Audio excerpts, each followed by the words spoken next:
প্রায় ১ কোটি মানুষ এবার রাজধানী ঢাকা ছেড়ে চলে গেছেন। সাধারণত ঈদের ছুটি ছাড়া ঢাকার রাজপথ ফাঁকা থাকার নজির খুব একটা নেই। এবার সংসদ নির্বাচন ঘিরে ঈদের ছুটিও যেন হার মেনেছে। ঈদে যান চলাচলে বিধিনিষেধ না থাকলেও সংসদের ভোট ঘিরে রয়েছে নানা নিষেধাজ্ঞা। ফলে কেউ চাইলেই রাজপথে সাবলীল চলাচল করতে পারছেন না। মেট্রো রেল চললেও সেখানে যাত্রী সমাগম কম। এদিকে রাজপথে গণপরিবহন না থাকায় অনেককে বিপাকে পড়তে হচ্ছে।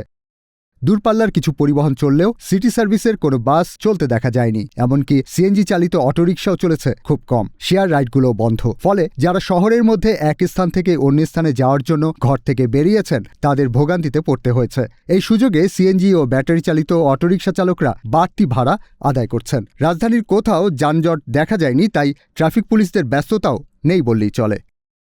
ইশতিয়াক জামান, দিনকাল ডিজিটাল।